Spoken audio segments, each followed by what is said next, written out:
Hello, DrupalCon. My name is Steven. I'm with Smartling. I'm here to be with you and excited to be with you about a presentation to talk about the 5 things to know when localizing a Drupal website in 2022.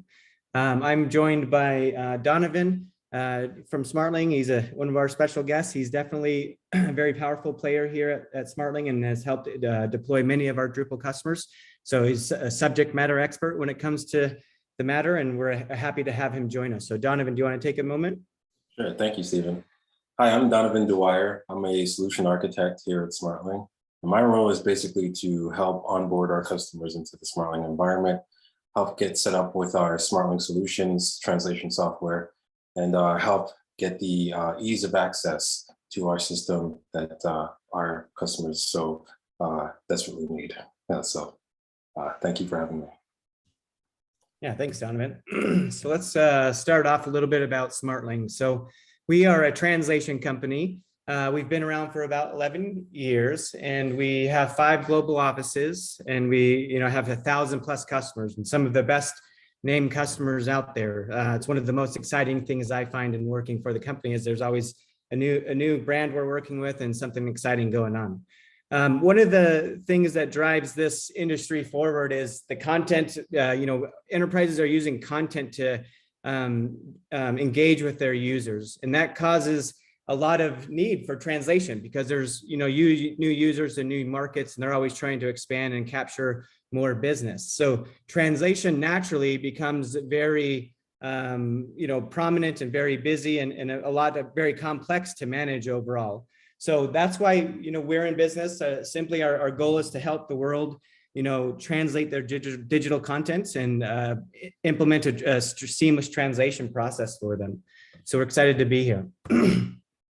Not every customer is going to, today we're talking about translating Drupal sites, but every customer at some point also has other touch points where they're interacting with their users, and they need to translate that content as well. So we may help customers initially with a Drupal site or some sort of CMS site, but then we also help them translate their entire portfolio of content and digital assets, whether that's living in a knowledge base or in some other system like a social media. Various other platforms are used to create content, and we look to help our customers with all of those touch points and translate all of that content as needed. Moving forward here. So the 3 major challenges that we see with localization are going to be the enterprises. As they grow, it becomes a very complex process for them to manage. If you think about the amount of content a large organization may create, it's constantly changing. Even just in the source language, it's constantly changing. They're producing more content, they're engaging more users. And if you start to add in additional systems, additional authors, additional languages, especially languages, as you start to do that, this becomes more complex, and you can't do it manually anymore. A lot of companies start out doing this manually, exporting XML files or copying and paste something, translating and pasting it back in, but it becomes too cumbersome to manage, and you really need to switch to using software to help you manage the overall process. And that's really what we bring is a software and translation management system integrated with the Drupal plugin, enabling a seamless translation process. The other big thing here in the localization industry is that, you have quality controls in a lot of other parts of your business, but around translation, it's really hard to gauge quality because there's no accepted standard across the board. And also every language is different. And so, as companies start to expand into new languages, they're not thinking about managing quality, like creating style guides and how they speak in each of these languages like they've done. They don't invest the same amount of time in these additional languages as they've done in their source language. So quality becomes, suffers. It becomes harder to manage and harder to gauge as you expand into these new languages. And then lastly, every part of the business today is really captured and analyzed and recorded and, gauged to see how do you make improvements and what things can you cut and which things should you expand on to improve your business. And one of the things that's not captured very well is the translation operations. So, there's many companies that do a good job with this, but holistically, it needs a lot of improvement, and there's a lot of room for innovation here. So what we are going to talk about today, that was a quick overview of Smartling. Specifically today, we're going to look at the Smartling Drupal connector and what it does. And, really the overview of it here is that we're working to, install this thing easily so that you can get up, set up, and start using it quickly. But then it needs to work well with all of the content that you are creating. So we rely upon TMGMT, which is the kind of standard application. We'll talk more about TMGMT here in a minute, but it integrates with TMGMT to leverage the existing capabilities that it provides, so we can already grab the specific content that is provided in Drupal. We also have customizable workflows where you can use, machine translations or human translations. You have real-time translation statuses of requested jobs that you've sent. You can look at their status anytime and understand what translation, when it's going to be completed, and start to gauge and plan accordingly. You have automatic translation, requesting and delivery. We can implement automation where it makes sense, and then also put in control steps where it makes sense not to automate.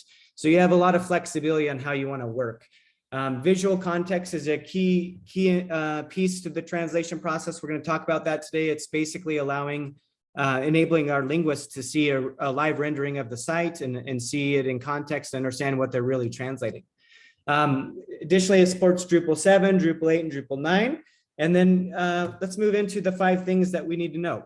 So when you're localizing your Drupal website, these are the 5 things we think you need to be thinking about right from the beginning. Is 1, TMGMT and Smartling. So you need to understand what TMGMT is, and then how does Smartling play well with that. And then you need to understand how to set up the module properly and the things that go into it. It's not super complex, but it's important that it's done right.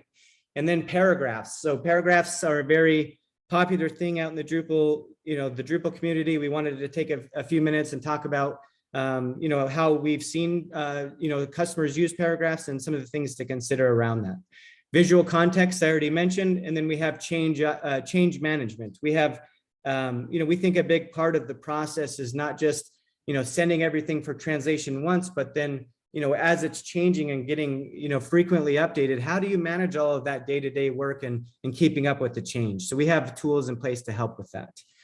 Now, maybe before we start this, I wanted to ask Donovan a question is, what do you think of these 5 things, in your interactions with your customers, Donovan? Maybe I'll throw you off here. What do you think are the most kind of important things here to consider of these 5? Well, of these 5, I think the most important things to consider would be the relationship between TMGMT and Smartling. That's definitely important, as well as the setup process. Obviously, if you haven't set up the connector properly, can't get any translations done. Beyond that, I think change management and visual context come second, but they're definitely very important. That would be the hierarchy for me in terms of. Yeah, that's interesting. It's good. You've obviously deployed way more customers than me, so good standpoint. So let's move forward and take a look at TMGMT here a little bit.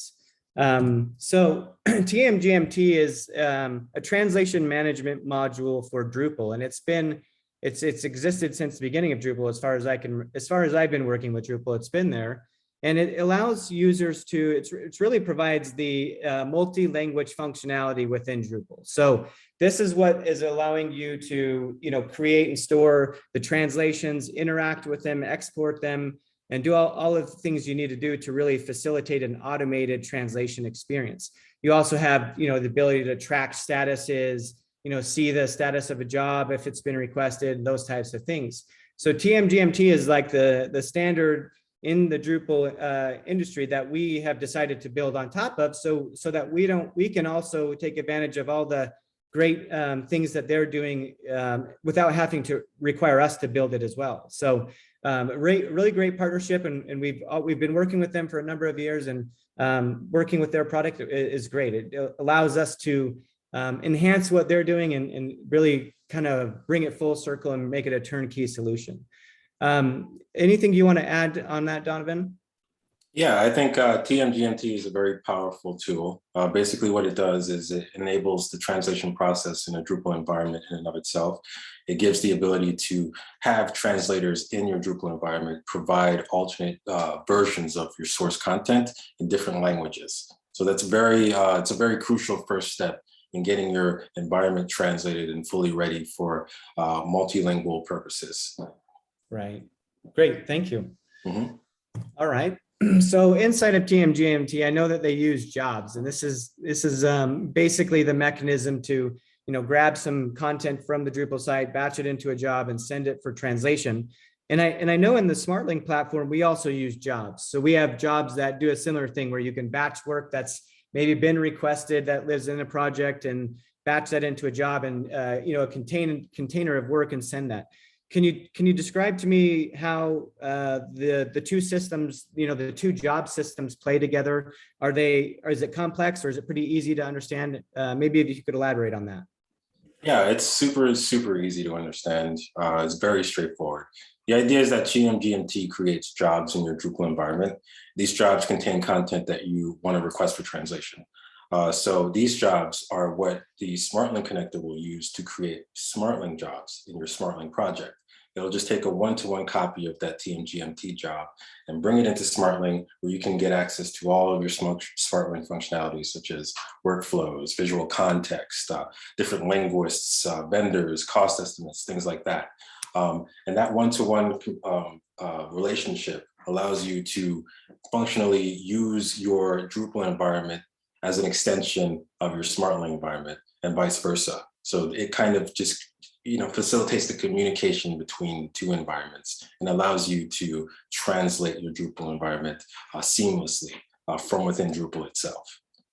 Yeah, and I would imagine you have two different teams in those environments, right? You have a Drupal team that's requesting translation, and then you have a translation team or a localization team that's processing the jobs that have been requested. So you have two teams in two different platforms, but they're able to speak a similar language or see the same names of the jobs because of this one-to-one mapping. So it makes it easy to communicate and collaborate, I would guess.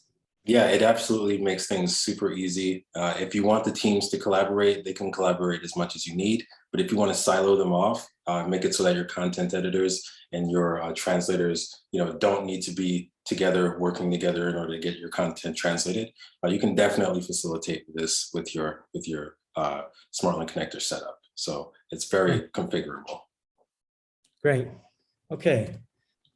So kind of pull this full circle. The TMGMT piece sits here inside of the Drupal platform. So in Drupal, you create your web content. TMGMT is a module that sits inside of there, allows you to enhance the site to be multilingual, interacting with the various content types inside of Drupal. And then we integrate with TMGMT. And when I say it allows us to send content from Drupal to the Smartling platform. So you'll have content owners and creators in Drupal making content, but then as you send the content, it goes into the Smartling platform where it's, a project manager will kick off a translation project. And that could be, any sort of human translation, professional grade translation, or a mix of machine translation and humans or machine only. We see use cases for all of those various aspects. And ideally, we have people that work inside of the Smartling platform to facilitate the translation process, bring it to completion, and then the connector will recognize translations completed and auto-publish that if that's what you want to have happen, or just check it back into Drupal as a draft mode for somebody to review and publish. So that's really how the systems work together. TMG is the foundation, the plumbing for Drupal to enable the translation, and then Smartling is really just the high-scale translation process that you need to keep up with this major demand. The TMGMT piece alone only isn't enough because you're not able to use translation memory in there. You're not able to use glossary and style guides automatically. You're not able to drive flexible translation workflows or integrate with other places. So the translation management system is key to making this all kind of a turnkey solution here. Moving forward, Donovan's going to take a moment and talk through the setup parts and also the paragraphs part. So we'll turn the time over now to him. Go ahead, Donovan. Thank you, Stephen. So I think the first thing in the setup process that's important to note is the installation of the modules, the Smartling modules related to translating your Drupal content. So there are basically three modules in the installation process that are pretty integral to the operation of the connector itself. That's the TNGMT module, the TNGMT Smartling module, and the TNGMT extension suite module. So these three modules enable us to basically allow you to submit content for translation from your Drupal environment into your Smartling project and get those translations back from Smartling into your Drupal environment. But alongside these modules are some core modules that Drupal comes installed with, that are pretty integral to the operation of our existing Smartling modules. And those core modules are the language module, the locale module, the content translation module, and the config translation module. Some customers I've worked with seem to think that these modules are interchangeable, optional. You know, they can be disabled or enabled at will as needed, but that's not the case. We would definitely need all four of these core modules enabled in order for the Smartling connector to fully operate as expected, because these core modules are responsible for a lot of the UI elements in your Drupal environment that enable you to actually request content for translation and then see those translations in your environment. So it's a very important distinction to make. You want all of these modules installed and enabled in order to facilitate the translation process. Nice. A quick question I would have is, so these are the ones that are required. What about customers that maybe are using custom or additional modules that they're creating content with? What would be kind of the rules that they would have to follow to make sure that they were able to translate content from those, or if there's strings in those, how would they get those translated? Well, we have functionality for translating custom modules as well. It's part of a combination of what the work of the core modules and the Smartling modules do. We make it accessible in the UI in your Drupal environment, where you can access, select, and request the custom module strings for translation. So if there are any custom modules that need translation, as long as your team makes it accessible in any way that the connector can access the strings of that custom module, we would be able to request those strings for translation and translate them as needed. Great. So I think that, yeah, that answers my question. Is making sure that so each of the modules that they're working with, they would, as long as the creator, the developer is internationalizing the strings properly to make it so that the Drupal module can pick it up and then we can process it basically. Okay. Exactly. That makes sense. All right, let's move forward here. I think the next thing we have is fields. Yeah, so fields are where you determine what in your Drupal environment is in scope for translation. This is an important first step to take because this determines what actually will be translatable when you request the content for translation. So upon installing the necessary modules, you definitely want to go into this fields menu and check off any content types and content type fields that you wish to translate using the connector. Once you have checked off these fields, those fields will be included in the submissions made to Smartling, and they will be translated. Once you receive those contents back from Smartling to Drupal, those fields will be replaced with translated text. This is also a good way to determine what's out of scope. So if there's a certain content type that you wish to translate, but there's a field within that content type that you don't want to include for translation, you can avoid checking that field off and allowing the translation process to translate everything around that field, leaving that field excluded from the translation process. So this is definitely a good step to take when immediately upon first installing the modules, going in and defining what is translatable in your environment. So it sounds like basically the person setting up the content types and the authors have the ability to really configure on a exact field level per content type what gets translated and what doesn't get translated. Do you feel like that's a lot for them to manage, or do you think there's mistakes made in that process, or how do you feel like that overall goes for customers? I think it goes pretty well for customers. Most customers understand that this is a necessary step. They understand what they want to translate. They understand what needs to be done. And it's a very minor process to go in and say, this item needs to be translated. This item does not need to be translated. So I think it's a very low level effort in order to get a high value in this case. Yeah. And you only have to do it once per content type and per field. And it's really as you create new content types or new, structures, you'd probably configure those. But the idea is, these content types are just templates, right? They're reused to create new, new nodes or entities or whatever they may be. And as you create them, you're reusing the same template over and over and over. So you're not having to go into each instance of the content and configure this. It's really on the content type template. Is that correct? Yeah, that's 100% correct. This is a pretty much set it and forget it option. You set it, and then until you create something new that you haven't used before, you can pretty much forget it. Nice. Okay, great. So let's move forward here. And we're going to talk about, I think, the plugin configuration options that are kind of key and important. Right. So the Smartling connector comes with a variety of customizable configuration options that will change the way the connector actually works. The first option I think we should talk about here is the auto publishing option. By default, what Smartling will do is once you request a piece of content for translation from your Drupal environment, Smartling will translate it, send it back, and that Drupal job that initiated that process will automatically be basically approved and published on your CMS platform. Some customers decide or believe that to be kind of overstepping the boundaries of the translation process. They have a QA process in place, for example, and they want their team to go in and approve of a translation before publishing on their site. So what they would do is they would, disable the auto publishing feature. As you can see in the screenshot, there's an auto accept finished translations option at the very top. Disabling that option will make it so that once Smartling has completed translations, it will send those completed translations back to your Drupal environment, but it will not publish those translations till somebody on your team manually goes in and approves those translations. So that's something. Sure. Yeah, so it's basically providing like the flexibility for both types of teams, right? So you have teams that maybe don't have the ability to review all the content and make sure it looks good before they publish it, but then you have a team that wants to be kind of control and make sure everything looks perfect before it goes out. So you have multiple options here to support those use cases, it sounds like. Exactly. We've got options for days here. We can support any use case that your customers will come up with. Another configuration option that is important to note is the content parsing customizations. So we have the ability to customize what we call placeholders in content that has been submitted for translation.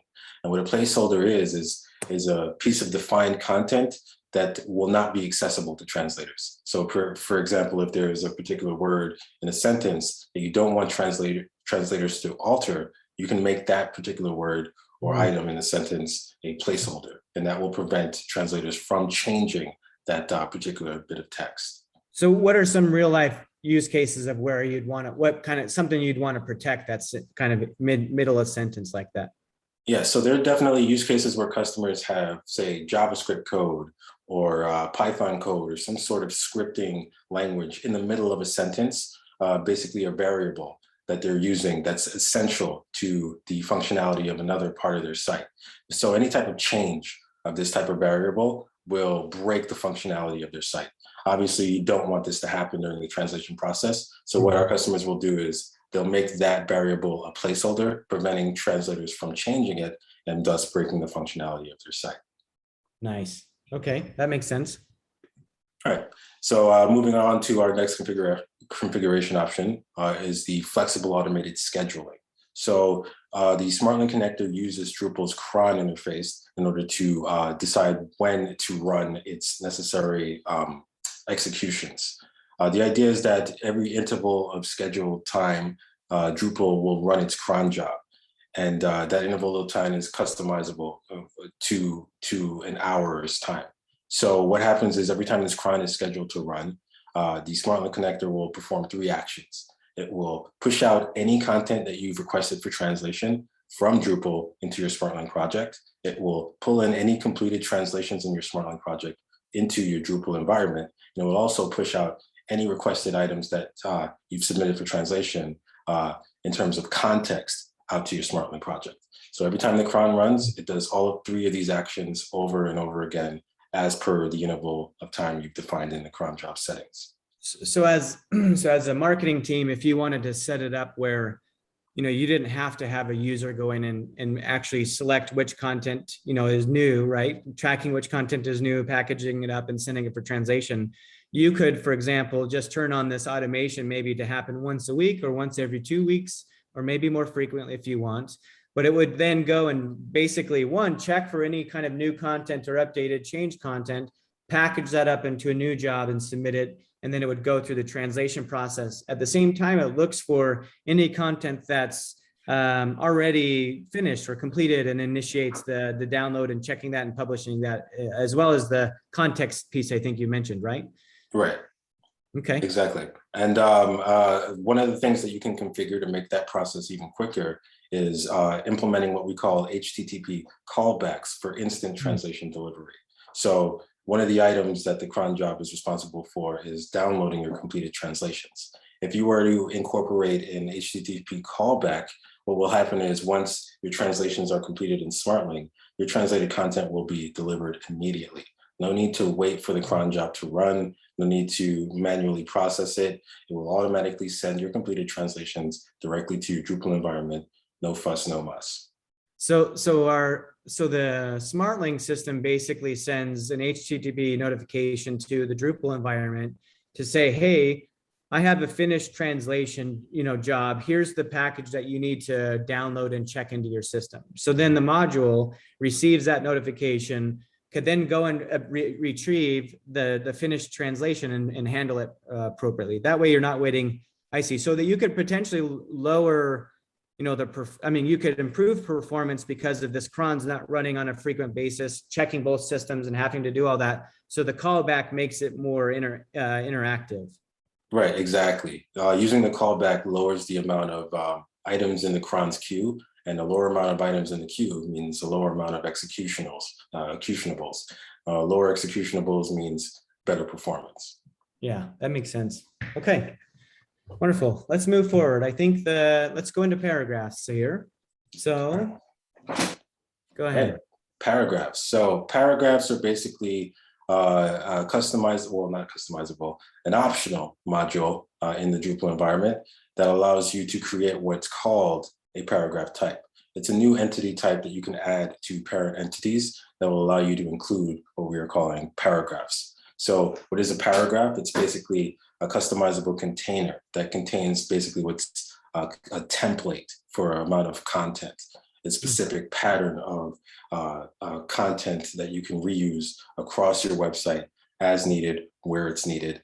And some customers that I've encountered, they actually compose their entire website utilizing these paragraphs that they've created from scratch. So paragraphs are a pretty customizable, powerful feature, especially for developers that want to simplify the content creation process for their content authors and creating a pattern of structure of content that they create and reuse and put in places as needed throughout the Drupal site.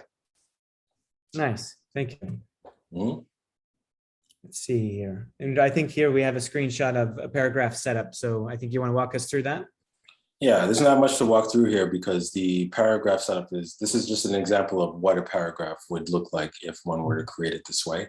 But the idea is that the paragraph is a set of fields that are customizable. You can add or remove fields in your paragraph template or paragraph type as needed, and they can be duplicated throughout all the parts of the site that you want to create these paragraph types. Okay, so I think some things we wanted to talk about in general with paragraphs is, the fields need to be all enabled to be, in scope fields need to be enabled for translation. We often see customers that will create these paragraphs and they'll maybe leave a couple of fields off for enablement, and then they won't get certain parts of the site translated. And so that causes, them to be having to go back, enable those, resend those for translation and go through the translation process to make up the difference. So one thing we want to consider is proper configuration and setup.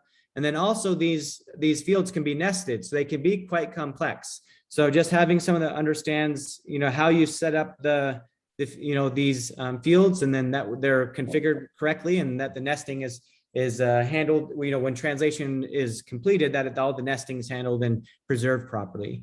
Again, I think, Donovan, you slightly mentioned this, but paragraphs on parent entities are not the same as this paragraph modules. Do you want to elaborate on that a little bit? Yeah, so paragraphs on parent entities, there's basically a field type called a paragraph field type. And what customers will assume is that if they enable this field type for translation, they're essentially translating any paragraphs that's associated with this parent entity, like a node or an entity or a taxonomy of some sort. But that's not the case. That would not result in translating your paragraph. What you need to do instead is to enable the translation of the fields within the paragraph itself. That will enable the translation of the contents of the paragraph, as opposed to trying to enable translation on the parent entity itself. So that's a very, very tricky and very, very important distinction to make if you're utilizing paragraphs that you hope to translate in your Drupal environment. Nice. Thank you for the call out there on that.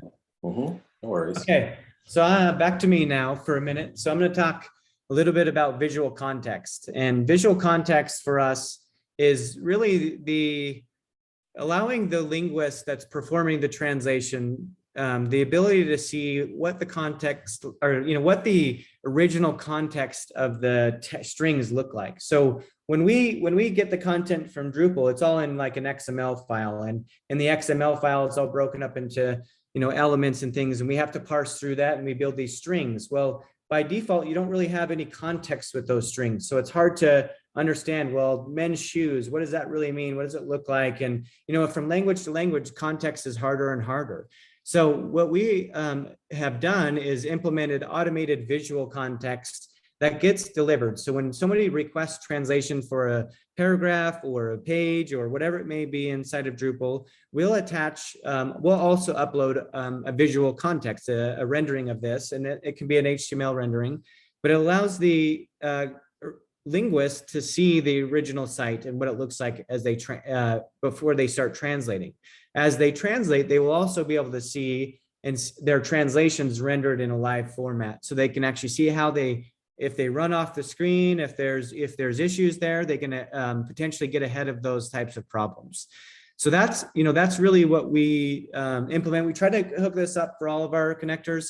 The biggest thing here is it's going to drive, what we found is it drove quality up 30% on average, 30% quality increase by actually using a visual context. So a key important thing here to reduce kind of turnaround times and manual efforts. Another popular way that this is used is a lot of companies will do it, that we work with will have their own internal review processes where they use their subject matter experts.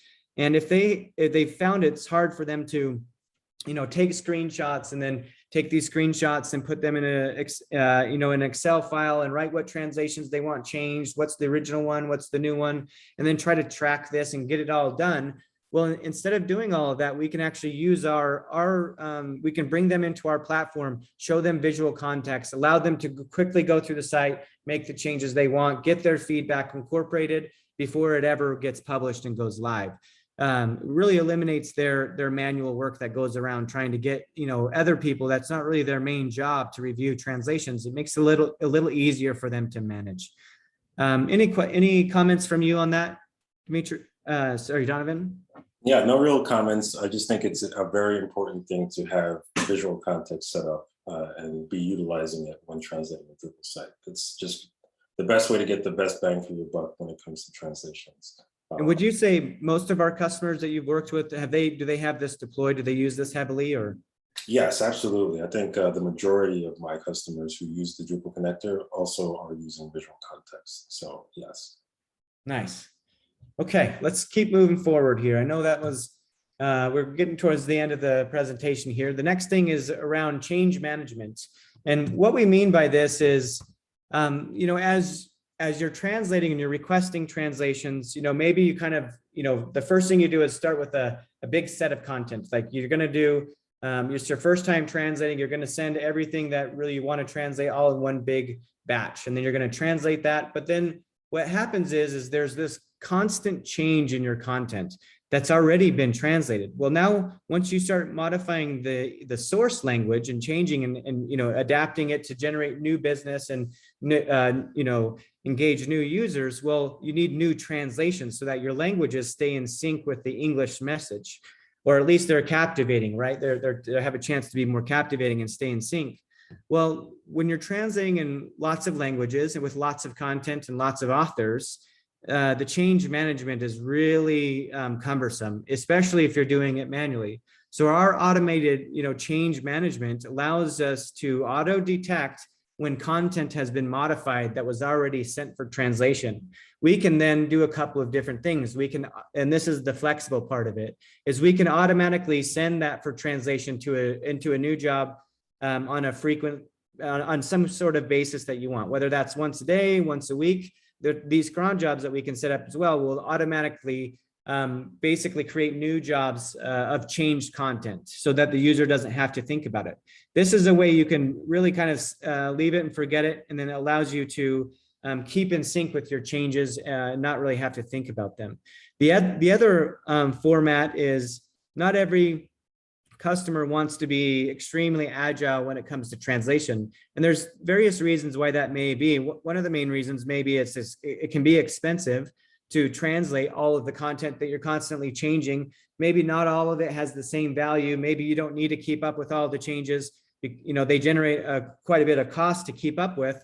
So we can, our detection can detect it and decide not to send it automatically, but instead it can just tell you that it's ready for translation. And then you can decide when you actually go in, package that up and send it off for translation. So flexibility around how you handle your changes and keep up with them is important here. So last thing I wanted to talk about was one of our biggest Drupal customer we talk about frequently here is before Smartling, they were, trying to translate into 35 languages, right? And they were working, a new piece of content or a new release was on average 4+ days to turn around. And that was with lots of developers really forcing it, manual effort to try to get it to go through, trying to keep up with all of these constant changes. Everything was just really cumbersome. With Smartling, after deploying with Smartling, we were able to reduce the amount of the turnaround time from 0 to 2 days. So dramatic improvements in speed of how quickly the translation gets done. And we reduced the developers to no developers. All of the work's now being done through the software. So this is how we actually have helped not just this customer, but many of other customers scale their localization processes into 35, and in some ways even more languages than that. Donovan, do you have anything you want to add about the Drupal? Any customers maybe you want to bring up or mention? No customers come to mind. I just know that every Drupal customer that I've worked with is very happy with the connector and very happy with what it has brought to their workflow in the way that it's lessened the amount of things they have to keep track of. Nice, thank you. All right, so I think we're about done. I think we got some questions here that we are going to go ahead and read off. Let's see here. Okay, so Donovan, you want to go ahead and answer the questions? I'll read them off for you. Sure. It says, does the connector work well for a headless Drupal architecture? Right. So the Drupal connector is basically concerned with your actual content. Where that content lives isn't exactly important. Whether it's headless or not isn't super important. But something to keep in mind is that since the headless connector, the headless Drupal instance is divorced from the theme content, you would need to find a way to facilitate capturing visual context in that case. Yeah, you would need to capture visual context using one of our visual context solutions, as having the CMS be headless means that the visual aspects are divorced from the actual content. That makes sense. Okay, so basically we can support headless Drupal. You're saying that the visual context may be not as elegant as the native solution, but it's still a way of actually accomplishing it using one of our other capturing tools, basically. Right. Exactly. Okay. All right. Second question is, what if my Drupal theme contains strings that I need to translate? How do I handle that? Yeah, so that's pretty easy to handle. So the way the Drupal connector works is that we give you pretty much all of the strings within your Drupal environment as options for being able to be requested for translation. That includes, strings in your UI, strings in your fields, as in your field names or your content names, the actual content itself, such as nodes, entities, taxonomies. Pretty much every type of string you can think of in your Drupal environment is selectable and requestable for translation. And these options include these strings in your Drupal theme. So using our robust request translations functionality, you can select these Drupal theme strings for translation as well. Gotcha. That's great. So they're able to basically keep up with these themes and if they're internationalized properly. Right, exactly. Good. Okay, last question, and then I think we've got to finish up here. After translations are published, we often need to make corrections to the translations.